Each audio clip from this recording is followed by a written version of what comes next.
welcome back. We're back with David Cowan and Aimee. Aimee reached out. She wanted to meet David. She has some questions to ask. I thought it was a great opportunity for another podcast. Aimee was a wee bit apprehensive, but I think she's convinced herself. The questions are the questions are important, she says, to just not you guys, but to the people. I've not heard the questions. I'm intrigued to hear these questions.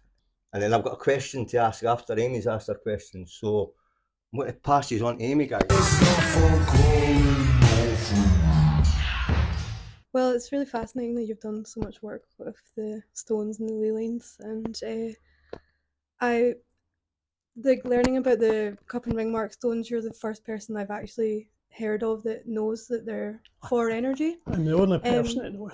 Yeah, because I've felt that a lot from them just by being around them and things. They have a really strong vibration, and I really wanted to ask you specific things about them, and just about like stone circles in general, and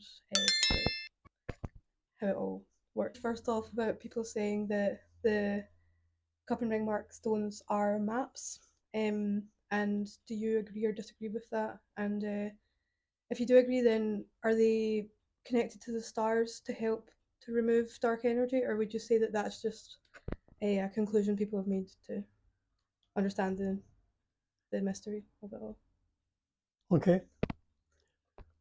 Well, I don't think they're connected to the stars, but they are maps. They are maps of telluric energy. There's one particular stone outside in the Smog Lane, outside the inn, Fulford Inn. It has about 60 cup marks on it. And when I first went there with my divining rod, I found on top of the stone there's a double cup mark with a little line between it.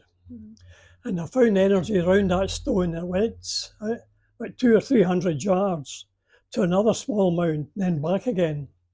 And I thought, that's what they've been doing. So I found out why they were working with making these standing stones with cup marks on it. What I didn't realise was another ring round it, a much wider one, and a much wider one again, a much wider one. Very, very complicated. And all energy went up to Loch Tay, round a huge circle through ancient burial grounds. That's what they were doing. They're putting energy through these old burial grounds. If you ask me why, I can't tell you. Yeah. Because I don't know. Yeah. Interesting. So do you know why they have, so are they, when they have like the lines, for example, or like certain dots in certain places that aren't complete cups, or like the circle lines around, are they just to help the energy move around? They initiate the energy. See, that cup mark stone is above the Highland Boundary Fault. And the Highland Boundary Fault emits about 15 different types of energy. There's piezoelectricity, spinning electric fields, spinning magnetic fields, various other things, ion flow, and quite a number of other energies. And that's that cup mark is actually transmitted across the country using the energy from the Highland Boundary Fault. And all the other cup marks, I believe, are above small fault lines. Basically, they've put all the cup and ring mark stones around places which are energetically charged due to fault lines or other natural activities. Basically. So they're like harnessing the power of the earth using the cups and things. Yeah. For the benefit of the population. Yeah. I hope. Yeah, I believe they are beneficial as well. Like I've noticed, like, 'cause I have a wee book about cup and ring mark stones, and a lot of them are around Angus where I've stayed, but where I went to find them, they're gone. So, like, I thought that they were there originally to protect the land, because the area where they were put was like a sacred place in some way, due to like being high energy because of the fault line or some other sort of thing. But yeah, a lot of them are actually gone, and I think a lot of them get destroyed as well, quite often. Yes, people don't understand what they were used for. Yeah. There's another type of cup mark as well too, which I discovered. If I get a boulder, make a cup mark on it, I can find energy going into the sun at the time of carving. It goes about 3 or 4 yards. Then you get a small pool of energy. If I take that cup mark and put it outside my house, exactly at right angles to it, the energy goes up to the house and goes round the entire house. And all the black energy is worked around it. So people shouldn't get ill. That's another thing I discovered as well too. Any person that's ill has got a black spiral of energy in their bed. Okay. Yeah. And why is that? Is it due to where the bed is positioned, or? The human body emits its own energy. If you have, for instance, I had a broken neck, so I've got a black spiral at my neck in my bed. Right. But it also attracts other energies, these telluric energies.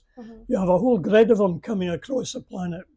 And as soon as it touches a black spiral, everyone focuses into the centre, which also exactly exacerbates the problem as well too. Makes it much worse. So you think this is a condition that's affecting the world right now? There's basically huge black spirals that are surrounding humanity. Yeah. So even when we clear these things in ourselves, it's like helping the collective be cleared, but it's a never-ending process throughout your life. Like you'll never be completely clear of the dark spiral energy, because that is humanity's place right now. I think everybody has a black energy attached to them. Yeah. And you can call it spirit energy if you like. Quite possibly that's what it is. Yeah, like entity attachments and things like that. Yeah. Causing a lot of problems, health-wise, spiritually wise. Yeah, definitely. Yeah, I think that when people, back in the day when people were making cup and ring markstones, they were very well aware of these entities and could probably even see them and interact with them to a much higher extent than we can now. And because the collective conscious knew they were there, so they were more there physically than they are now. Because I mean, I feel like the humanity's awareness in general actually creates the physical form, and that's why in the past people could see fairies and elves and dragons and all these things, and now in the unicorn, and now they are put to they're considered unreal, just like the dream world is considered unreal, just like everything. But it is a matter of us taking back that sense, so that it can actually come back into our realm of reality. But I have been wondering if with the cup and ring markstones, because they've been quite an interest for me lately. Does nature do that in general? Like for example with fossils, like for example I've got a fossil which clearly has its own indent. There's a fossil behind you. That's an octopus. Oh wow, cool. Or 7 or 8 octopi, I should say. Right. 200 million years ago. Wow. They had their own shells in these days. Now, of course, they're free swimming. Yeah. Now, what else have we got? Irish round towers. They were much the same as the cup mark stones. Every Irish round tower, there's about 70 of them, only 2 in Scotland. The 2 in Scotland are aligned to Ailsa Craig. Ailsa Craig, you know, where they make the curling stones. Right. They're lined in perfect line. But everyone in Ireland are above a burial ground. And apparently they've been bringing the sky down to earth. There's several of them aligned to the stars. Do you know Alpha stars, etc., all of these things? And that's what they've been doing. But they've also been able to tune them, because the door to these Irish round towers are about 10 feet above the ground. And they use the bottom 10 feet or so to put earth into it to alter the resonant frequency of it, so it can pick up all the black energy from the burial grounds and dump it back into the ground where it's supposed to be. So is that why they had kind of like ritualistic burials of temples in the past, due to knowing that eventually they would have to just store all the energy that had been created in that place? Like, I don't know a lot about it, but I have heard that there was like temples in Orkney that were being used for thousands of years, and then they just ritualistically buried it. And there's other ones all around the world like with that. And I have wondered why that is, because in my mind it's clear that they're doing something energetic with. Oh, very likely. Yeah. Our ancestors in the past were quite brilliant. Yeah. We've lost an awful lot of knowledge. We have, yeah. Yeah. But we need to remember. Yeah. I'm bringing some of it back anyway. Yeah, exactly. That's good. That's why we're here, yeah. Yeah. Yeah, I find it fascinating. Yeah, like so yeah, with all the stones and stuff, like I've been just for my own hobbies, just going around stones and just vibing with them. And yeah, like I find like the cup and ring mark stones very strong, and I do hear really loud ringing noises, especially in stone circles. Like they'll just be like, ooh, and then I'll start kind of like shaking as well. And like there's quite clearly quite powerful energy in these places, and they're right there as well. So I feel like there has been actually energetic walls being put in front of them for the population in general, to hold them back, especially as well with like going back to the Highlands and stuff, because everyone was taken away from the Highlands, and so many people like in Glasgow and everything, like you can just get a bus to the Highlands, but like there's just this blockage within people, and I feel like it's actually like a barrier that's been put there, like a magical barrier.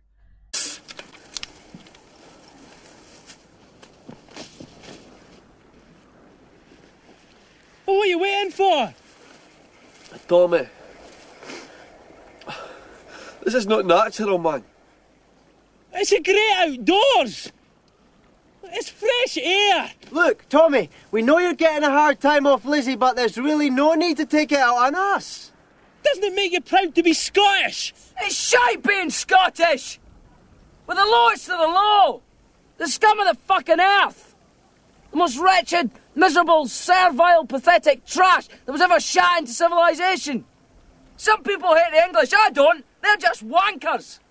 We, on the other hand, are colonised by wankers! Can't even find a decent culture to be colonised by! We're ruled by effete arseholes! It's a shite state of affairs to be in, Tommy, and all the fresh air in the world won't make any fucking difference!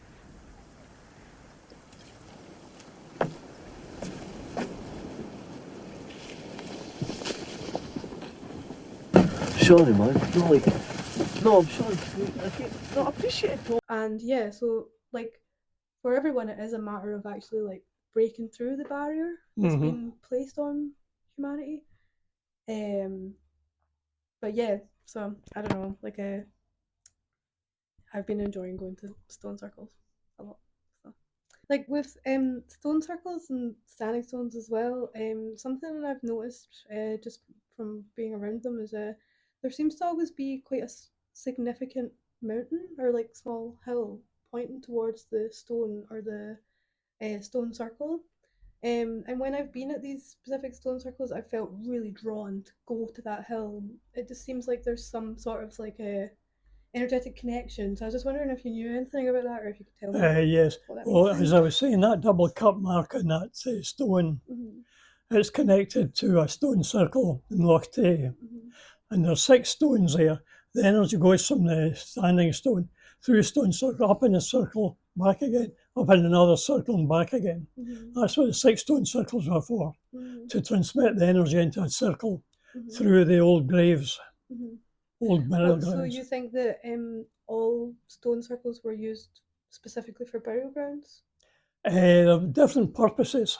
Yeah, because the feeling that I have, I don't know, but the feeling I have is that they were actually used for everything. Like they were used to socialise, they were used for weddings, funerals, food, celebration. And some of them that I've been to is like I can have a sense like we should all be here. Like, we're all meant to be here and the stones want us here. And and then like going around the stones and touching them and then like spinning. Like I realised the stones are actually like putting this like frequency into me by me spinning in the circle and the stones and stuff, and it's actually like very healing. Of course it is kind of like primordial, and you do end up experiencing kind of like primordial healing in yourself. So I can imagine that it might be a bit scary for some people to experience such things, but I think our ancestors, like, they knew they had to heal themselves of the human condition and to reconnect to the earth, and like reconnecting to the earth is a primal experience. And yeah. On several occasions I've been to stone circles where people have been doing chanting, and you can feel the place buzzing for a long time after that. Yeah. It certainly energises a stone circle. Yeah.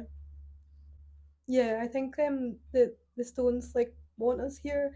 Like I've even noticed this. Like I went to the um like the Beltane Tynaboyle Beltane ceremony. Glenlyon. Glenline. Where was that? Tyne It's like a Tyne and Botter, yeah like the house yeah of the old man. yeah and like it's a place that's still being used. It's never ended its ritual like in humanity. It's continued all this time. But even a lot of the stones around that area in the glen are quite open towards humanity because the ritual's still been happening in humanity Yeah, forever. well, Glenline is a very open place. It's Yeah. very close to the next world, Yeah, full of energy. yeah, That Tyne and Botter and Tyne and Callach, mm-hmm. house of the old woman, Yeah, there's 5 little stones there, yeah, shaped like humans. uh-huh. And Take them down to the river. there was one woman, an archaeologist, took them to Edinburgh, one of them, to Edinburgh to show people. She said she never felt worse in her life. Yeah. No, yeah, if you take things away without being connected, then you get punished, definitely. She was punished. Yeah. She had to get up at 3 o'clock in the morning and drive all the way from Edinburgh, walk up there to put it back. Yeah, I could imagine, yeah. Like, I come from Paisley originally, and there was a witch's grave just at the wall of a graveyard, and it had all these pebbles, and it was a pentagram. And I remember being a wee girl and jumping on it and laughing, but I feel like it blessed me. But my mum took a stone from it, and she said she feels like it cursed her whole life. And it was the difference in intention. Because I was a wee girl, I didn't have any bad intention towards the spirits. I was just like, yay, like this. But my mum had a more like, I want that stone, and so having that intention of like, I want to take that for mine. Yes, like it's just an energy which nature will punish you for doing that, because it's about taking yourself out of the equation. We've been so trapped in our ego in this time, and I don't know how long for, but it's blocking us from the interconnected fractal experience of reality. But I do feel like the remnants of what's left from these times is like the closest we have to reconnecting to ourselves in that way currently. Well, Crieff is certainly connected. There's about 200 ley lines through Crieff. And if you walk down King Street, one of the main roads, on Christmas Day, you'll see the sun setting exactly at the bottom of King Street. And it's a right-angled triangle. There's another street, Burrell Street, and then there's West High Street, right-angled triangle. Freemasons have designed the whole of Crieff, and probably many of the other, obviously most of the other towns and villages. Yeah, because the Masons knew a lot about geometry and geometric symbolism and how to move energy around with all that stuff. Yeah, so what do you think? Do you think that the Masons were being helpful towards humanity? Oh yes, basically. The problem is, way high up, there's 33 degrees in Freemasonry. And if you only get one bad one up at the top, that can make quite a difference. Yeah. Make the whole thing unhealthy. Yeah, it's kind of a shame that humanity tends to corrupt its essence. Oh, yeah, can corrupt it very easily. Very easily, yeah. Well, I've put a cut mark stone in every grave around Crieff, every grave burial ground, clearing all of it bad energy. That's good. So Crieff should be better. Yeah. But it isn't. Yeah. So like I don't know a lot about ley lines, but I feel like I can feel them. But I don't know a lot theoretically. Females can feel these things better than males. Yeah. Yeah, it tends to be so. I think the feminine divine has been oppressed for a really long time because everything became so intellectual. But the emotion or the female essence is actually how to reconnect to these things, because it's not an intellectual experience, it's an energetic experience, and it's beyond our current frame of reality that we've been trapped in by the out of balance masculine feminine energy thing that's happened. So hopefully it will eventually balance itself out, because I feel like at some point in history it was too feminine, and then it's been too masculine for now, and now there seems to be this balancing slowly over thousands of years probably Mhm. it's happening. Well, I do remember somebody saying that, you see priests in frocks because the males took over the female, Exactly. but they're still wearing frocks. Yeah. Well, the men wanted to take over the women's power and reduce women to Yes, physical, which is not the female not a good power. idea. It's not a good idea. No. No, but that's basically the times that we're coming from. And I think it like actually puts people off spiritual connection due to like religions being kind of like male dominated and oppressive of women and things. But I think like the goddesses have all been reduced to drunken prostitutes and things, but that's been the theory of men to like oppress the female. And I mean, I don't mean to go into this like specific subject right now, but I know several female priests, ministers, and they're way above the male ones. Yeah. Way above them. Yeah. Yeah, I believe that to be the case as well. Like, I think that men are just more physically dominant, and the women are more spiritually dominant. Yes, I've forgotten that females are equal but different. Yeah. Yeah, and of course there's all sorts going on in the intellect of humanity right now when it comes to even these subjects. But as an energy, as the feminine and the masculine, it has been out of balance for a really long time, and there has been a lot of like male oppression on the feminine divine, which is, in my opinion, the way to reconnect to our ancient primordial nature, because that's not such a physical bound thing as we. People are much more aware nowadays. Yeah. When I first started there, I was regarded as a madman. I mean, I'm regarded as a mad person as well. Like, it's not really evolved so much, but at least they're not burning people alive. No. I remember years ago, I was following the energy from a burial ground in the dark with my black divining rod. And this lad was walking up the street and he turned to me and said, "It's about time you saw a doctor, Yeah. That was the kind of attitude of a lot of people. But now I've got my book out about local grief, and they can't complain about it at all. Everything is perfect. Everything has been laid out. That's good. That's good. No, it's good to know that like the general consciousness is wanting to connect and things. Because it's necessary for our species survival. It's necessary for us to know what we are in our true essence. We've become so caught up in our own ideas, and we have to kind of step out of our minds and tune into the frequencies around us and bring it back into the physical form, or not bring it into the physical form, just open up our consciousness beyond the physical form. Have you ever had an out of the body experience? Yeah, I've definitely experienced a lot of different shamanic experiences. Lucid dreaming?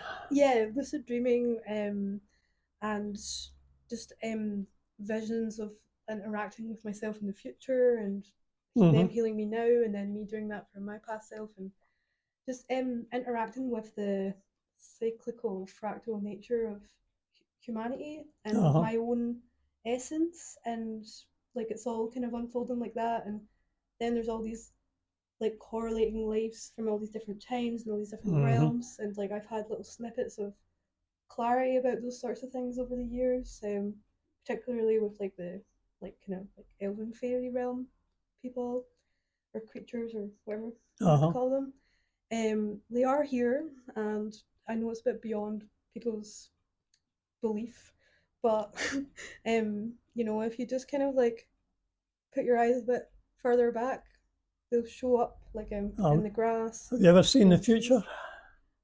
So kind of not directly, but yeah, like I feel like I dreamt my whole life already, and so I get this kind of like deja vu style thing of like I dreamt this when I was like 5 years old. Good. Yeah, and it's quite interesting. I had a very interesting experience years ago. I was driving my little kit car along the road to Comrie. That's it up there, that red car. A very unusual car. Then all of a sudden I saw a deer jumping in front of the car, running across the road and over a fence. There was no deer there, it was all in my mind. And it wasn't only technicolor, it was bright technicolor. And I couldn't even see the road. I had to stop in the middle of the road and shake my head for a few minutes. I drove on, turned around, and just about Baird Monument, which is above the Highland boundary fault, saw a real deer jumping in front of the car. And then I was sitting there amazed, obviously. So you think it's the spirit of the deer? That's rather strange. Anyway, so that was rather strange. So about a year later, I was driving along the road and I saw this bright ginger pig sitting looking at me. And once again, I was sitting there with this picture coming at me all the time, getting brighter and brighter, gradually faded away. I drove along the road in exactly the same place I saw this deer. There was 10 ginger pigs, Tasmanian pigs, having a feed. And I never even knew they existed. They were just brought into this country. And that was above the Highland boundary fault. Right, okay. So I saw the future 10 minutes in advance. Yeah, that's fascinating, yeah. Yeah, because that is kind of humanity has its own hive mind, but we also have the hive mind of the earth itself. And I think like those experiences for you was like they were the spirits of those creatures showing you themselves before they appeared in the physical form, which can happen like with many things. Like people can dream of their love before they appeared, and like things are like significant. But it's the same with like animal messengers. So the deer is one of my strong messengers, also. And yeah, like they will just appear. Like the other day, for example, like I was at the hill near my house, and I was just like in the woods, and I thought I could hear dogs running because they were just like panting and running really fast, and I was like, wow, that's so loud. And then 2 deer just like ran right past me, and I was like, wow, this like it just brought so much joy into my soul. And then I started walking away, and then there was like a robin there, and the robin was always my like significant animal. I can imagine. Yeah, and I was like, hey Robin, I was talking to it, and it like came and jumped down next to me, and it's like they know you're talking to them, and like they can feel your energy, and like, they know that you're tuning in to like their world, because I think they just see humans and they're just like, what's going on here? Like, where? Yeah, I have had a number of cases being involved with the demonic invisible demons. Right. Very, very unpleasant energies. I've had about 4 so far. Right, what, in yourself or taken out of other people? Like within your own self or through other people? Oh no, not with me, no, with other people. Yeah. Once I did the first job, the word spread, and people are coming to me and saying, look, I've been in, nobody believes me, but I've seen this thing, I've been violated by this thing, I don't know what's happening. Yeah. I don't know very much about them. It's a thing you don't want to get involved in. I mean, it depends on what your path is. So if you're someone who just knows the shadow of humanity, then you can help to heal it as well. So it depends what your path you've been given is. Like, for example, like I've been shown like demonic entities in people before in my life, and it was all very confusing, and people kind of reacted through their entities to me and stuff as well. And I was always kind of like, why is this happening? But as time went on in my visions, I was showing me actually like extracting them out of people and like doing healing, specifically extracting kind of like dark, thick energy out of people and like throwing it into like portals was what I was seeing in my vision.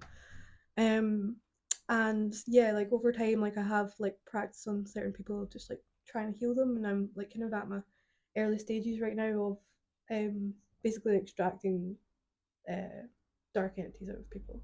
But I think like to do that sort of thing, you have to know the darkness. Like you have to have been around it. Like like I grew up around a lot of darkness, like just schemes and everything. So it was all very, very dark.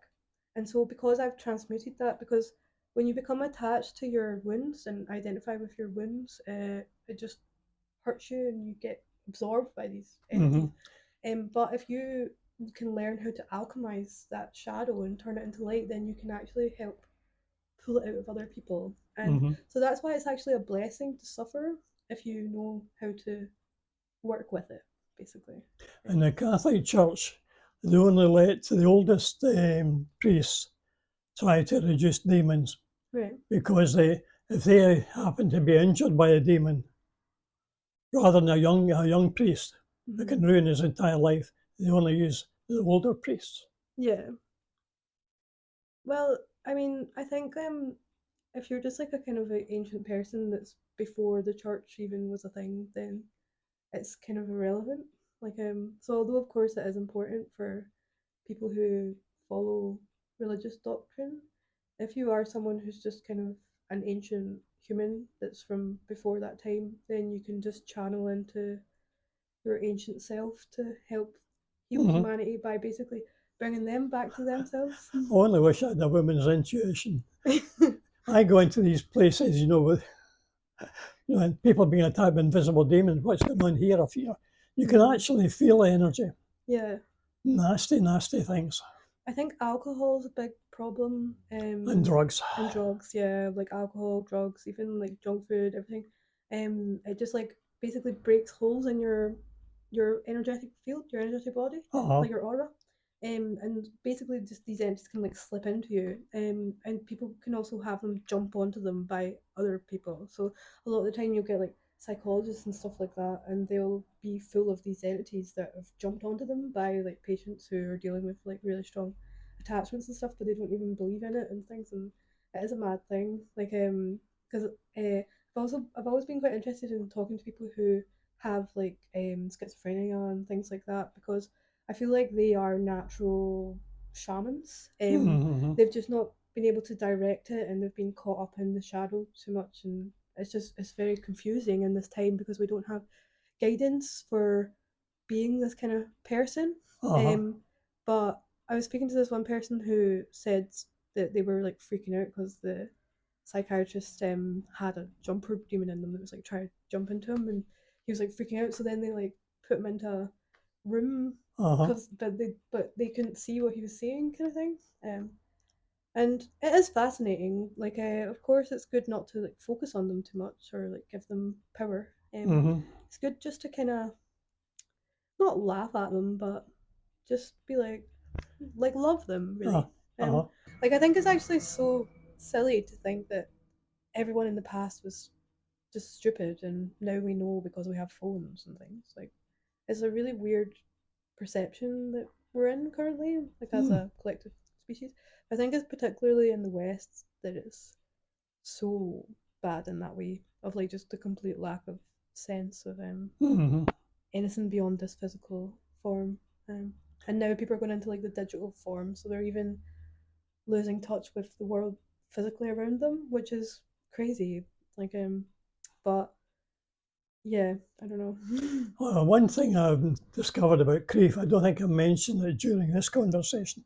All the churches in Crieff are aligned to other churches and burial grounds, every one of them, locally.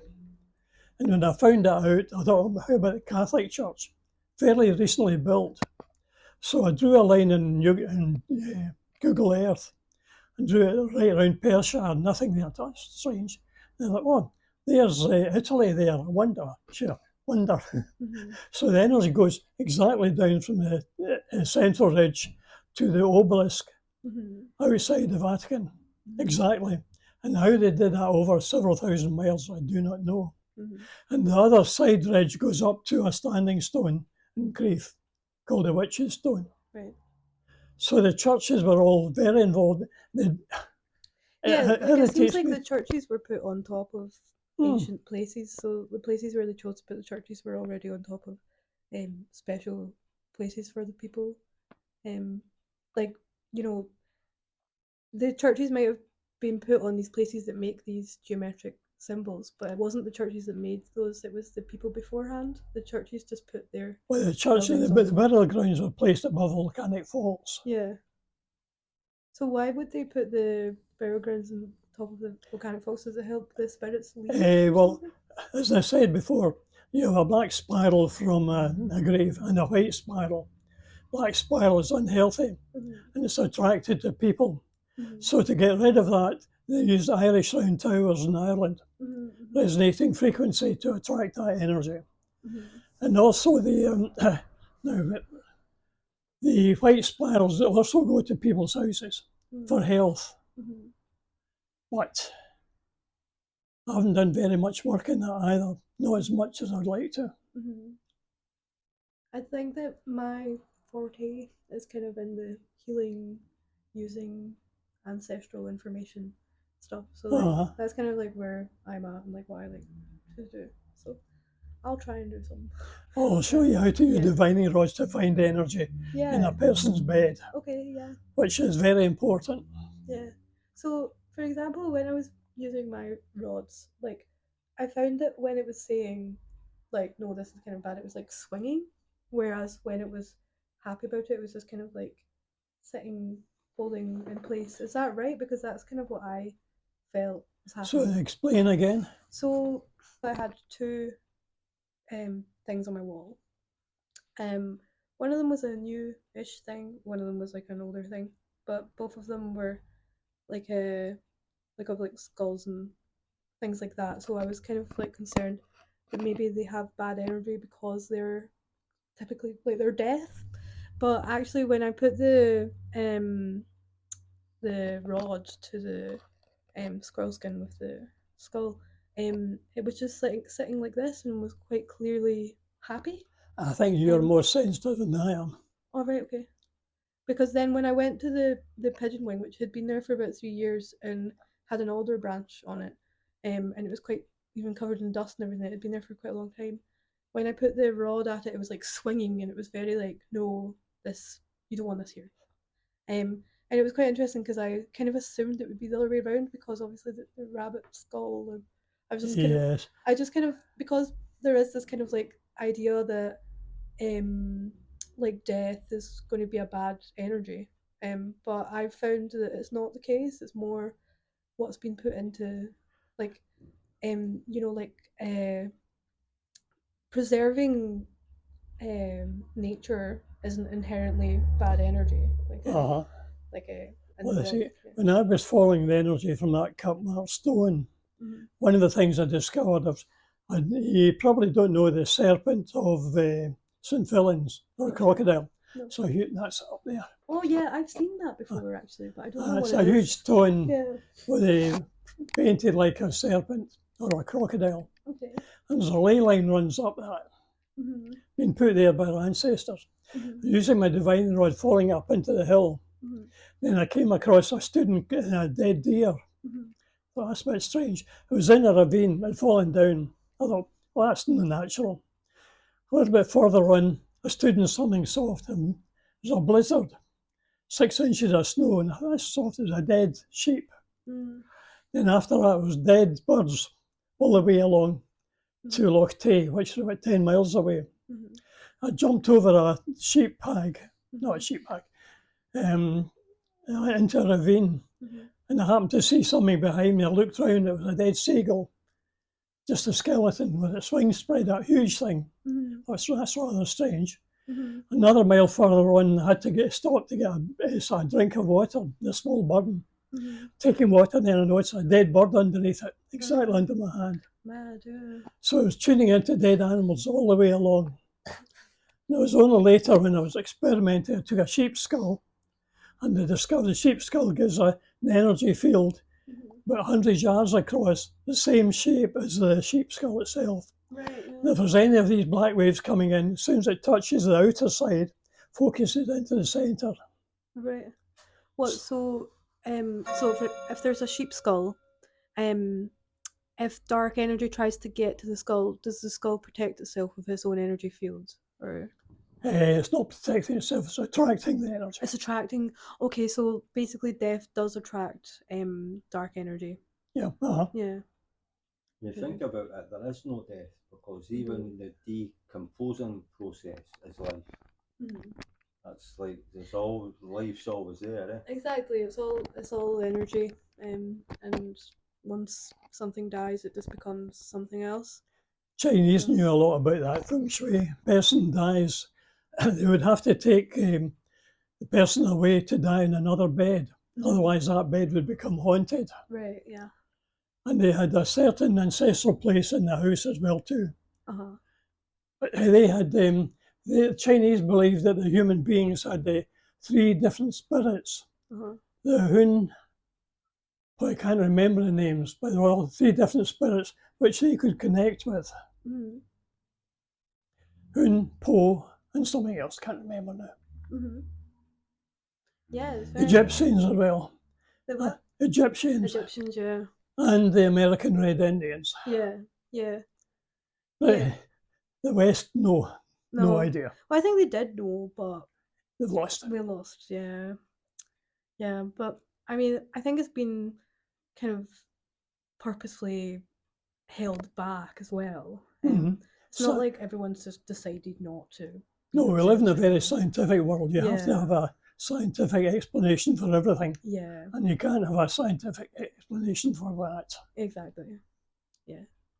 Yeah, because it's an emotional thing. So, yeah, there's no explanation really for emotions. No. Yeah. Crop circles as well too. There's not very many in Scotland. Very rare. Yeah, I've never been to a crop circle, but I've always been very fascinated by them, especially the ones with all the language, like the kind of like I don't know what it is exactly, but some people say they're all man-made, but I can't. Some of them are. Oh, I know, I've no doubt. Some of them aren't. I mean, I've never been to a crop circle, but just looking at the imagery, there's quite clearly something very powerful, very strange going on. Yeah.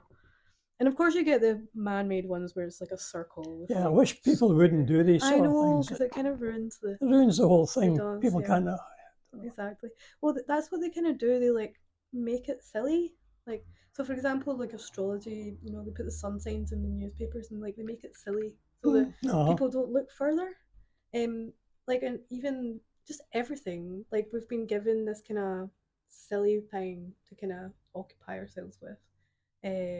To avoid us looking deeper into what's actually going on. It's a bit of a situation. Like, I guess it's not really about like starting over again, it's just about expanding. So like there's all this kind of chat of like we need to destroy everything and go back, and obviously part of me is like as well, but like I think that it's more about just expansion of consciousness at the end of the day, and how to do that is like literally through your heart. Like you know, it's quite cheesy to say like love is the answer, but it is like just like genuinely emitting love. And I've had kind of experiences in my visions of there being actually these lines that go through everyone's heart, these blue lines, and from above they make like these beautiful geometric patterns. And when I've been at like festivals and stuff, I've seen it from above, like in the dance floor, these like amazing geometric patterns that like is connecting everyone together.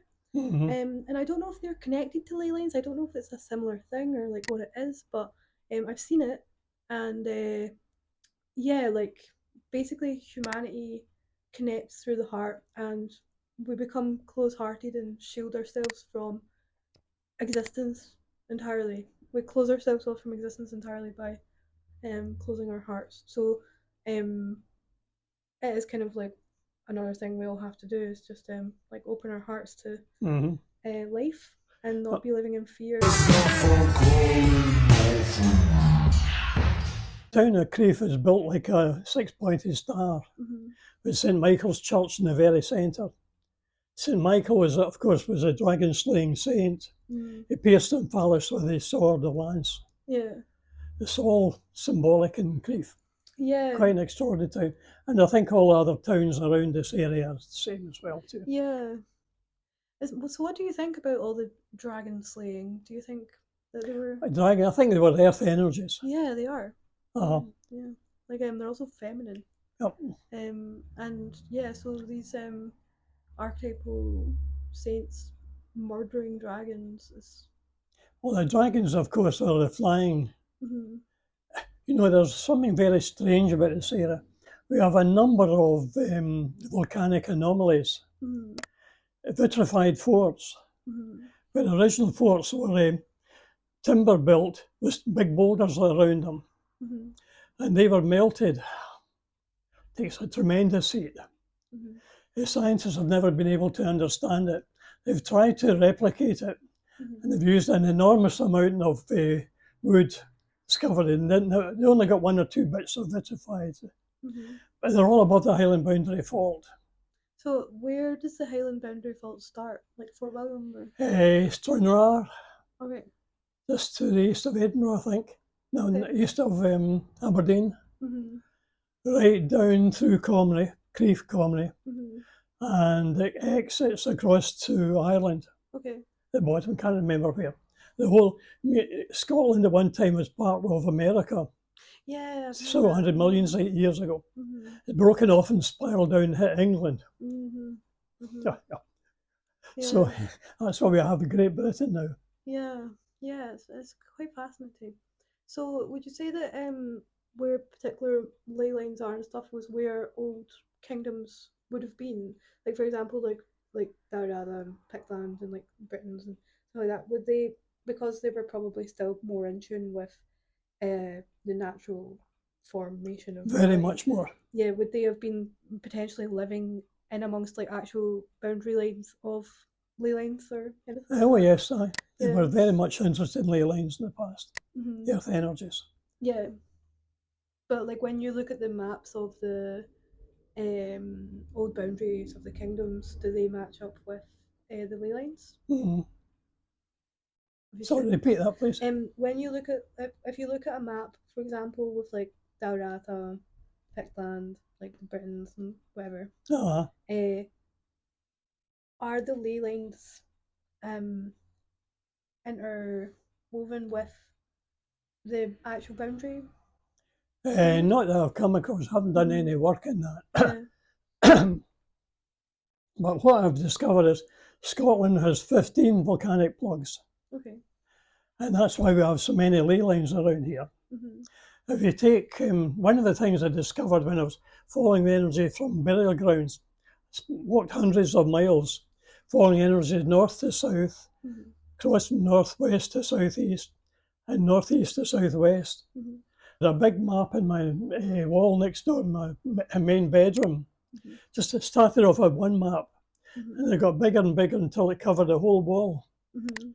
And I thought, it's rather unusual, these straight lines coming down. And I remember 40 years ago, putting my hand up, saying, oh, there it is. It's getting narrower. Mm.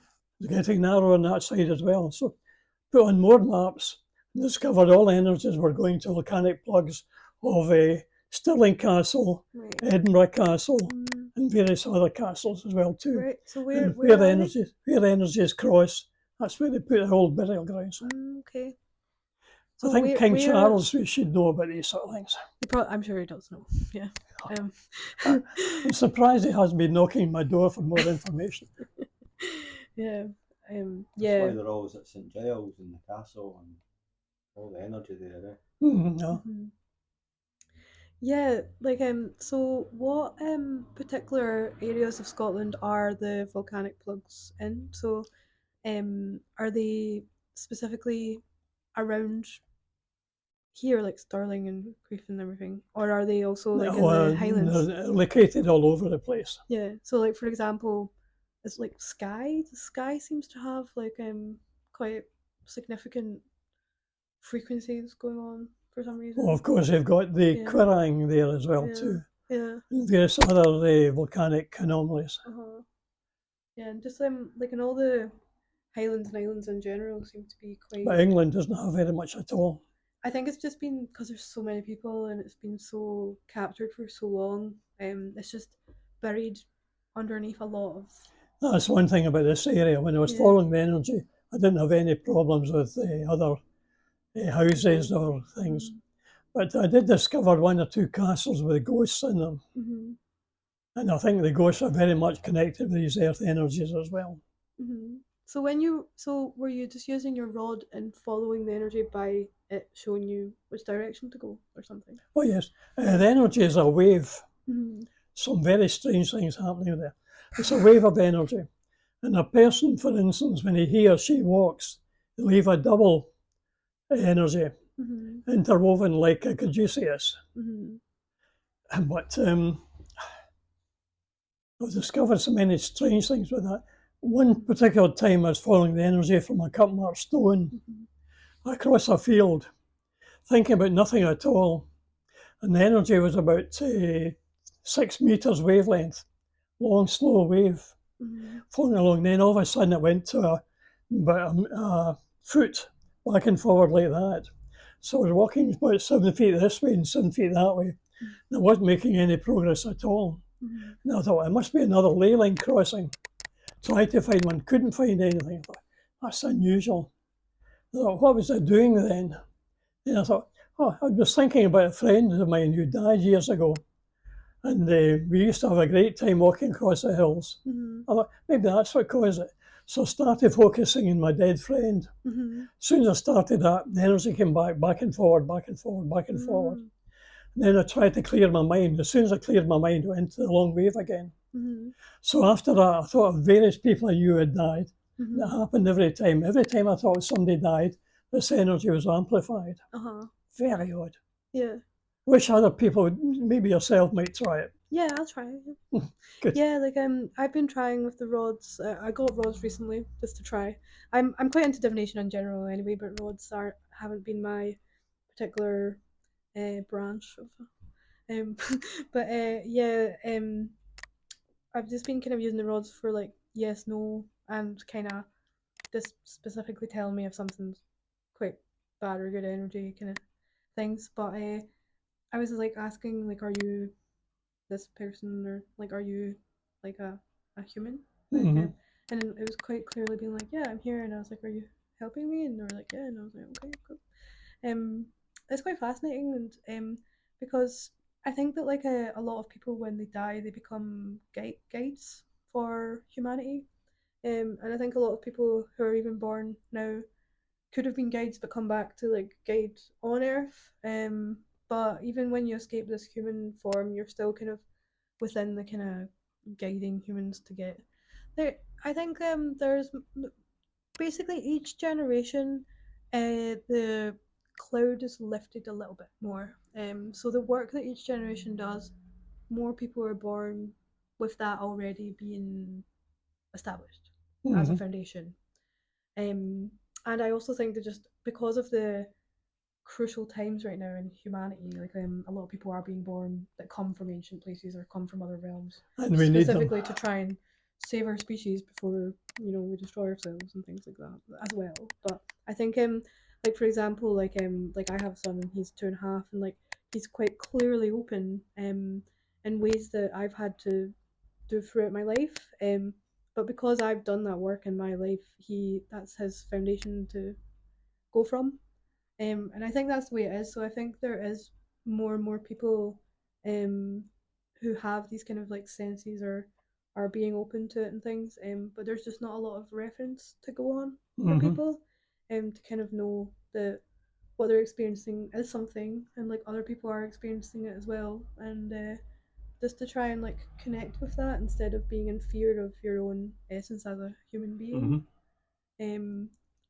But yeah, so I can imagine like back in the day it being quite frustrating, like with the blocked energy that was so kind of apparent at that point in time. But at the same time, those people still weren't captured by the digital age yet, so they still had the connection to nature that a lot of people are missing at this point in time.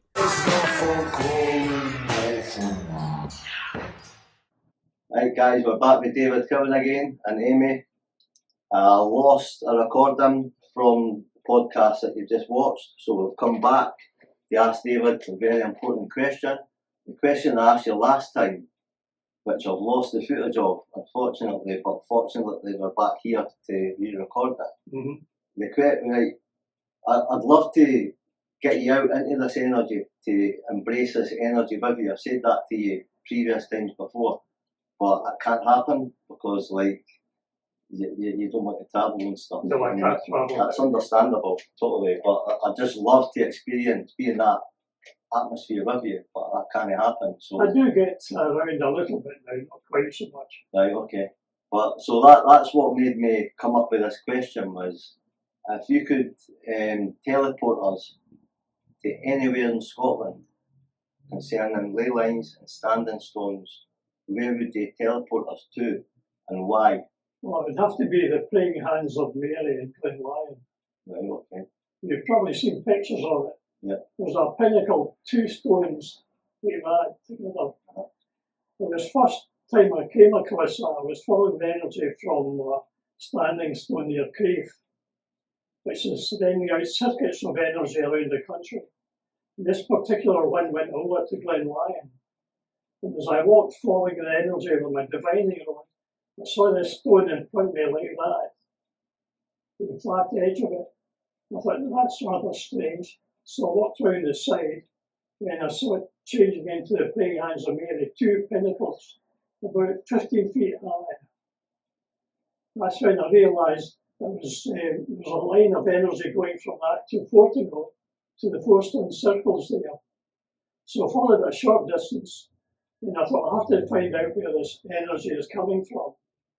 So I used my divining rod again, found this energy coming from between the stones, walked from Leyline right across to the ocean on the other side of Scotland, to the coastline. The energy was still winding across the sea. So I picked up in the map, found it was going to Mull, which was interesting. So I got in the boat to ferry across the Mull, used my divining rod again. I could do that by this time, even at that distance.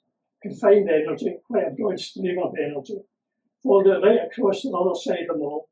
And once again, I was pointing out to the sea. So that's rather strange. Energy is coming from outside Scotland. Went back home, looked at my map, and found the line was going to Fingal's Cave in the island of Stafford. Not actually to the cave itself. So I got another boat out from Mull to Stafford. Found that's where the energy was coming from.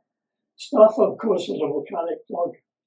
And all volcanic plugs emit energy, like our fingers will wave energy like that, spraying out across the entire country. Edinburgh Castle, Stirling Castle, all the castles built on top of volcanic plugs were sending out energies like that. And where the energy from, say, Edinburgh Castle and Stirling Castle, the cross, that's where our ancestors built the burial grounds. Right. So what you said that you don't really feel these energies. No, but Aimee completely feels these energies. Like we heard that in the podcast there. But and you said that in that previous recording that females pick up the energy more than males. They're more grounded females. Yeah. So when you said you felt something at the praying hands of Mary, what can you explain? It was just the idea of these two pillars. I couldn't figure out, are they natural or were they man-made or built? Who knows? Right. I don't know. I didn't really feel anything. You just found that it resonated with you. It just resonated with you. Right, okay. So sorry, go on. So the place in Stafford, the Irish Stafford plug, did our ancestors put things around those plugs, or were they left? No, just energy coming from the plug. Yeah, so did people try and leave them alone and go towards the lines rather than going directly to the... Right. Yeah. The interesting thing about Stafford, if you go to Fingal's Cave and draw a line from Fingal's Cave, it goes down through Mull, through the chapel there, and then it goes on to an extinct volcano well to the south. It's another very powerful Leyline. That's why St. Columba built its chapel there. Right. That's why a lot of the chapels and castles are all on these specific points. And Scotland is full of these energies compared to the rest of the country. That's why I think your work's so important, because it's rooted in Scotland. Mm-hmm. And there's a lot of people researching the Leylines, but there's no many. There when I started. There is 60 now, years but ago. like that's why I think your work's so important, because you've spent so much time walking and documenting this energy. So the praying hands of Mary is the destination, because myself and Aimee have got a wee clan thing happening. And we're going to meet there, and we're going to ask the viewers, because we've got a lot of mutual friends, like Aimee and myself. I know a lot of people that knows Aimee. Aimee knows a lot of people that know myself. So we're asking people that know us both. We want to work with these energies, and we want to document more of David's work and grow from David's work. So the Praying Hands of Mary is a destination that we're going to meet. But Aimee's got another idea for like a meeting, because you've set up a Facebook page. Yeah, we started a group called the Healing Clan, which is a play on words with healing and highlands, and is to help people reconnect to who we are before the colonisation and programming that we've been through.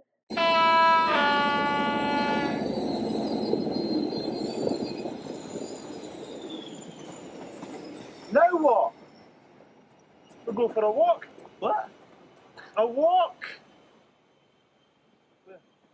There. Are you serious?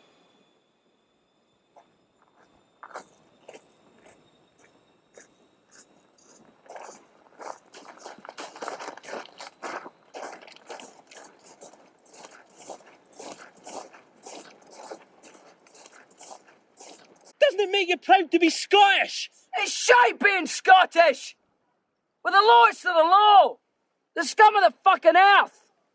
The most wretched, miserable, servile, pathetic trash that was ever shot into civilization! Some people hate the English, I don't! They're just wankers! We, on the other hand, are colonised by wankers!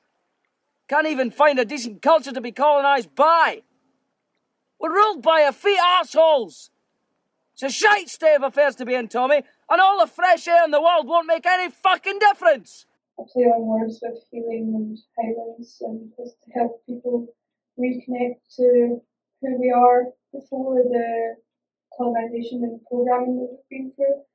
And so a big part of that, from my perception, is going back to connecting to the energies of the land, since there is so much energy in the rocks and in the land for people to connect with. Yeah, so the healing plan is a plan for reconnection back to our old ways, but not through intellect or through historical information, but through our emotional sense of what we were doing before we were captured in our consciousness.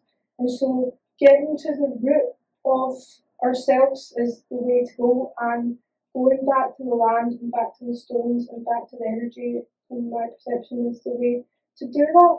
And to do that collectively as people is just a really powerful thing to do. Totally, right? It's like it's all kind of manifested together, like. So we're asking everybody that knows myself, everybody that knows Aimee, everybody that knows David's work, everybody that doesn't know us, that's maybe got connections to the Leylines, the Standing Stones.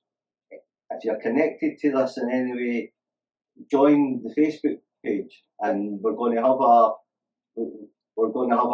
camp before we go to the Praying Hands of Mary. We're going to have a gathering camp somewhere, but we've got a destination. Yeah, we'll have a small gathering camp at some Cupping Landmark Stones somewhere, potentially in Argyll, where we can basically go on a pilgrimage together back to the stones, and children and elderly are involved and included, and at the forefront of that as the ones who are the closest to the source, since we of course are in the middle of the situation of being trapped in our programming, whereas when people are in their life just as a baby or just as an elder, they're more close to what it is we actually are as beings.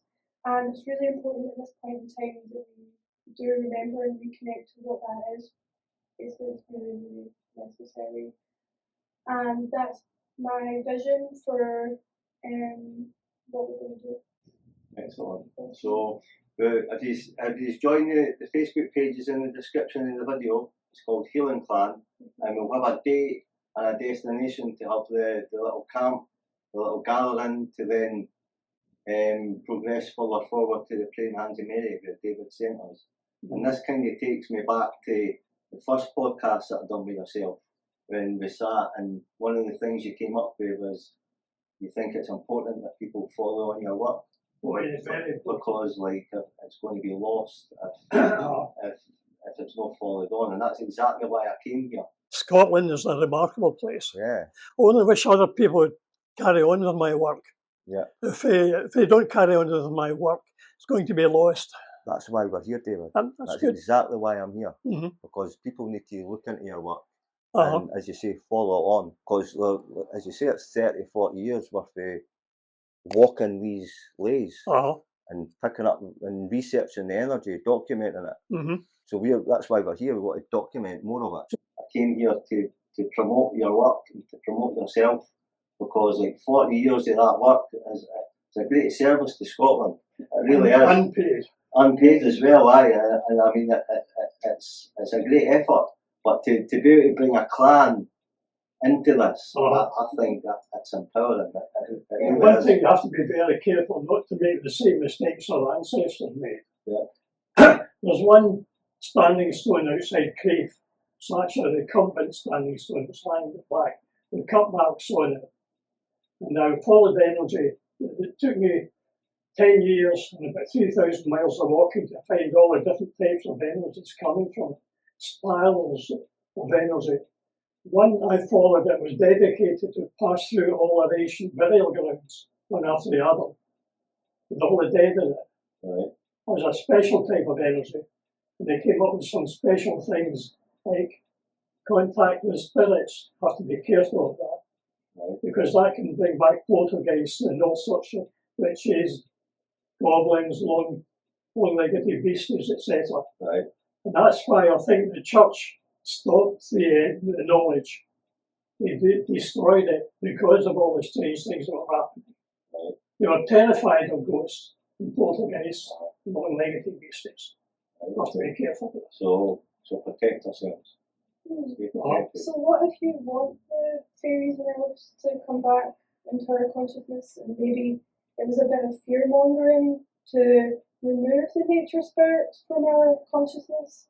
And although there might have been a thought that that was what to do, in my opinion, it was a bit of fear of the spirits that maybe are completely like on a level of Good. Christianity. Well, it's not that they're good and bad. There's no such thing when it comes to the forest spirits and the beings inside the rocks and stuff. They don't really work in that kind of framework.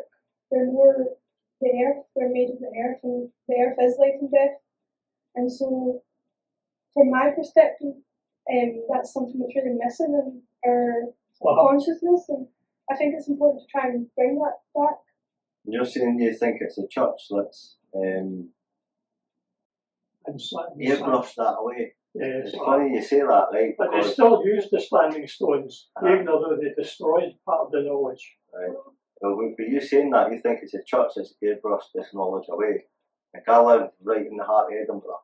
I hear all the ghost tours, all the witchy tours all come round my house. I walk in the dog, I walk through Greyfriars Kirkyard, and sometimes I'll stop and I'll just listen to the tour guides and the stories. And just walking past one time, one of the guides said, they say that they tell you everything in the Bible, but one thing they don't tell you about is the fairies. And it was just like that, I heard that in the passing, and that, just with you saying that, you think it's a church that's airbrushed that information away. You don't have to be afraid of everything that isn't Christ. Like, not everything that's a spirit of the land is necessarily evil just because it isn't completely of the light. Because of course we're all trying to go towards the light, but we have to know our shadow, and we have to be intertwined with our shadow also. And there's been a period in time where that wasn't really the case, but at this point in time, it's necessary. And so reconnecting back to the forest spirits and the old gods and all the ancient things that were pre-Christian is useful for us, but it's not in a way where you have to demonize Christianity or see that as evil, because at that period of time it was like an evolution of energetic ability, but then it just got used to start oppressing people. So it is important to have a nuanced view when it comes to all of this, and not demonise fairies, and not demonise Jesus, and just see it more holistically as the human experience of consciousness and stuff. The Healing Clan, guys, if you connect to the Healing Clan Facebook page that Aimee set up, if you want further information on the Healing Clan, and there'll be a date posted soon. Hope to see you all there. Like, we've got so many mutual friends, and there's so many people that are connecting with the Leylines right now. So we're inviting you as well, even if you're just wanting to feel them, or even more importantly, if you've got information and years worth of knowledge like David, come and join the Healing Clan. Until the next podcast, guys, take care of yourselves. More importantly, take care of each other. If you don't take care of each other, nobody else will. Like, there's quite clearly quite powerful energy in these places, and they're right there as well. So I feel like there has been actually energetic walls being put in front of them for the population in general, to hold them back, especially as well with like going back to the Highlands and stuff, because everyone was taken away from the Highlands, and so many people like in Glasgow and everything, like, you can just get a bus to the Highlands, but like there's just this blockage within people, and I feel like it's actually like a barrier that's been put there, like a magical barrier. With all the stones and stuff, like I've been just for my own hobbies, just going around stones and just vibing with them. And yeah, like I find like the cup and ring mark stones very strong, and I do hear really loud ringing noises, especially in stone circles. Like they'll just be like, ooh, and then I'll start kind of like shaking as well. And like there's quite clearly quite powerful energy in these places, and they're right there as well. So I feel like there has been actually energetic walls being put in front of them for the population in general, to hold them back, especially as well with like going back to the Highlands and stuff, because everyone was taken away from the Highlands, and so many people like in Glasgow and everything, like, you can just get a bus to the Highlands, but like there's just this blockage within people, and I feel like it's actually like a barrier that's been put there, like a magical barrier. And yeah, so like for everyone it is a matter of actually like breaking through the barrier that's been placed on humanity. More calling Orson. Come in, Orson. More calling Orson. Come in, Orson. Hold on, wait a minute. Yeah. More calling Orson. Come in, my main mammoth.